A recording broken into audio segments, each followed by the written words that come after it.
Mga karepa, so Christmas holidays na naman. Meron na ba kayong masasakyan pa uwi sa mga probinsya nyo?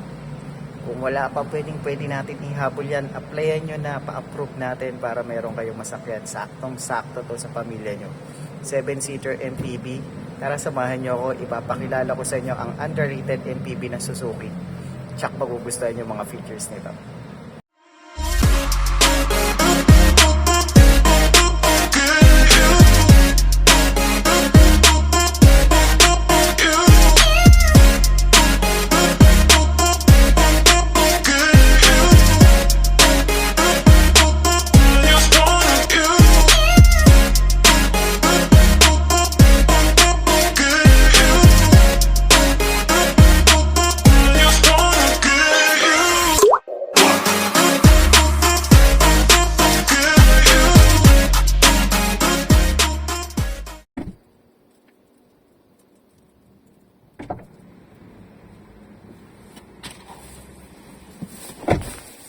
So yun na nga guys, no.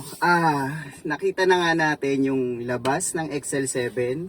Kung ano itsura ng XL7 sa labas. Ngayon papakita ko naman sa inyo kung ano ang nasa loob ng XL7. So yun na nga guys, no. Una makikita natin dito is steering wheel controls natin. Ayan. Then etong instrument panel natin. Then meron din tayong 10 inches head unit monitor with Android Auto and Apple CarPlay capability. Ayan. Meron din tayong single aircon or single climate aircon natin dito. Cup holder na mayroong cooler. Ayan, oh, cooler yan. So may mga socket din tayo dyan. Of course, it's automatic. Ang XL7 po natin ay iisang variant lang. It's automatic po. Ayan. Tsaka mapapansin nyo rito yung panel natin yan. Carbon fiber finish. Ayan, no?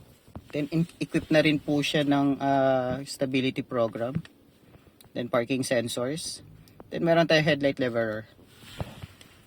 Then controls natin sa windows. Of course, 7 seaters. Dual aircon. Okay. Ito sa likod natin guys. So kapag binaba natin tong third row, ayan, flat po siya. There you go. Then this one is hard plastic. Natatanggal din po yan. Ayan. Extra compartment sa ilalim. Then may seat belt, cup holder. Ayan. Then dual aircon. Ang tools natin concealed, hindi masyadong obvious para hindi nakakalat. Siya.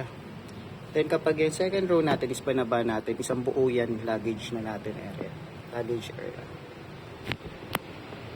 Hey guys, so there you have it mga repa. Nakita natin yung loob at labas ng XL7. Now sa mga nagtatanong kung magkano ang unit price nito, it's 1,181,000. Yes, nag-iisang variant siya which is top of the line kagad and 1,181,000. So sa isang daan nyo, basta Suzuki yan, subok na matibay yan, subok na matatag. Japan po tayo at fuel efficient sa lahat ng unit natin. So there you go guys. Until then, till next, play na kayo, tulungan ko kayo.